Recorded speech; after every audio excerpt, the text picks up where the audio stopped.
ಯಾರೇ ಅಡುಗೆ ಮಾಡಿದ್ರೂ ಅವ್ರದ್ದೇ ಒಂದು ಡಿಫ್ರೆಂಟ್ ಸ್ಟೈಲ್ ಇರುತ್ತೆ, ಟೇಸ್ಟ್ ಇರುತ್ತೆ. ಸೊ ನಾನು ಕೂಡ ಈಗ ಹೊರಗಡೆಯಿಂದ ತಂದಿರೋ ಪುಳಿಯೋಗರೆ ಪೌಡರಿಂದ ಹೇಗೆ ಪುಳಿಯೋಗರೆ ಮಾಡ್ತೀನಿ ಅಂತ ತೋರಿಸ್ತಾ ಇದ್ದೀನಿ.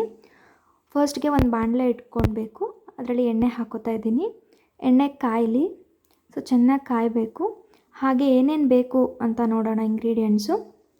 ಸೊ ಶೇಂಗಾ, ಕಡಲೆಬೇಳೆ, ಉದ್ದಿನಬೇಳೆ, ಹುಣಸೆ ರಸ, ಪುಳಿಯೋಗರೆ ಪೌಡರ್, ಕರಿಬೇವು, ಕೊತ್ತಂಬರಿ ಮತ್ತು ಒಣಮೆಣಸಿನ್ಕಾಯಿ, ಸಾಸಿವೆ, ಜೀರಿಗೆ, ಉಪ್ಪು, ಸ್ವಲ್ಪ ಸಕ್ಕರೆ.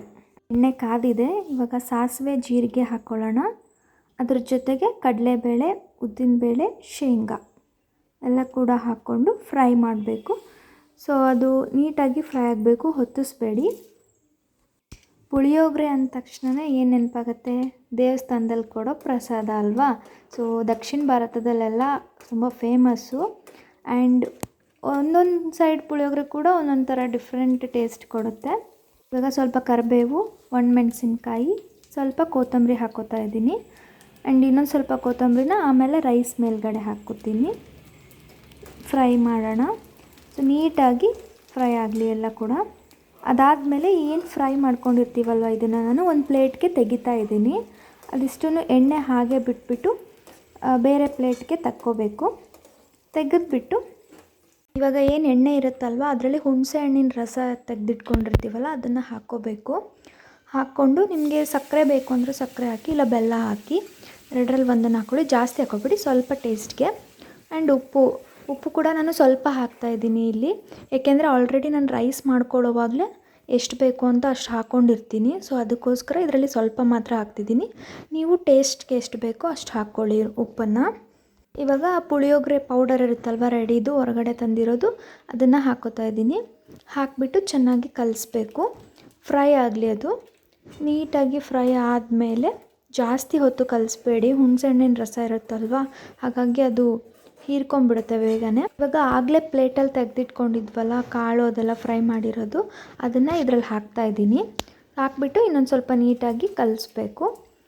ಕಲಿಸಿದ್ಮೇಲೆ ಪುಳಿಯೋಗರೆ ಗೊಜ್ಜು ರೆಡಿ ಆಗಿದೆ. ನಮಗೆ ಎಷ್ಟು ಬೇಕೋ ಅಷ್ಟು ಮಾತ್ರನೇ ಇಟ್ಕೊಂಡು ಉಳಿದಿರೋದನ್ನು ಒಂದು ಬೌಲ್ಗೆ ತೆಗಿತಾ ಇದ್ದೀನಿ. ನಿಮಗೆ ರೈಸ್ಗೆ ಎಷ್ಟು ಸಾಕಾಗುತ್ತೆ ಅನಿಸುತ್ತೋ ಅಷ್ಟು ಮಾತ್ರ ಕಲಿಸ್ಕೊಳ್ಳಿ. ಉಳಿದಿರೋ ಗೊಜ್ಜನ್ನು ನೀವು ಒಂದು ವಾರ ಇಟ್ಟರೂ ಏನೂ ಆಗೋದಿಲ್ಲ, ಏಕೆಂದರೆ ಹುಣಸೆ ರಸ ಹಾಕಿರ್ತೀವಿ, ಹುಳಿ ಅಂಶ ಇರುತ್ತಲ್ವ, ಸೊ ಏನೂ ಕೂಡ ಆಗೋಲ್ಲ. ಆ್ಯಂಡ್ ಇವಾಗ ಎಷ್ಟು ಬೇಕೋ ಅಷ್ಟು ನಾನು ತೆಗೆದಿಟ್ಕೊಂಡಿದ್ದೀನಿ. ಉಳಿದಿರೋ ಗೊಜ್ಜಲ್ಲಿ ಅನ್ನ ಹಾಕಿಬಿಟ್ಟು ಕಲಿಸ್ತಾ ಇದ್ದೀನಿ. ಆಲ್ರೆಡಿ ಅನ್ನ ರೆಡಿ ಮಾಡಿ ಇಟ್ಕೊಂಡಿದ್ದೀನಿ. ಅದೇ ಅನ್ನನ ಸೊ ಆ ಪಾತ್ರೆಯಲ್ಲಿ ಹಾಕಿಬಿಟ್ಟು ನೀಟಾಗಿ ಕಲಸೋಣ. ಸೊ ಫೈನಲಿ ನಾನೊಂದು ಕ್ವೋಟ್ ಹೇಳೋಕ್ಕೆ ಇಷ್ಟಪಡ್ತೀನಿ, ಅಬ್ದುಲ್ ಕಲಾಂ ಅವ್ರದ್ದು. ಹೌ ಆ್ಯಟಿಟ್ಯೂಡ್ ಮೇಕ್ಸ್ ಡಿಫ್ರೆನ್ಸ್ ಅಂತ ಕೇಳಿದ್ರೆ ಅಬ್ದುಲ್ ಕಲಾಂ ಅವರು ಹೇಳಿದ್ದು ಈ ಥರ: all birds find shelter during A rain, but eagle avoids rain by flying above the clouds. Problems R common but attitude makes the difference. ಅಂದರೆ ಎಲ್ಲ ಪಕ್ಷಿಗಳು ಮಳೆಯ ಸಮಯದಲ್ಲಿ ಆಶ್ರಯ ಪಡೀತವೆ, ಆದರೆ ಹದ್ದು ಮಾತ್ರ ಮೋಡಗಳ ಮೇಲೆ ಹಾರೋ ಮೂಲಕ ಮಳೆನ ತಪ್ಪಿಸುತ್ತೆ ಅಂತೆ. ಸಮಸ್ಯೆಗಳು ಸಾಮಾನ್ಯವಾಗಿ ಇದ್ದೇ ಇರ್ತವೆ, ಆದರೆ ವರ್ತನೆ ವ್ಯತ್ಯಾಸನ ಉಂಟು ಮಾಡುತ್ತೆ. ಸೊ ನೀವು ಎಲ್ಲ ಪಕ್ಷಿಗಳ ಥರ ಆಗ್ತಿರೋ ಅಥವಾ ಈಗಲ್ ಆಗ್ತಿರೋ ನಿಮಗೆ ಬಿಟ್ಟಿದ್ದು. ಸೂಪರ್ ಪುಳಿಯೋಗರೆ ರೆಡಿಯಾಗಿದೆ. ನೀವು ಹೀಗೆ ಮಾಡ್ತೀರಾ? ಕಾಮೆಂಟ್ ಮಾಡಿ.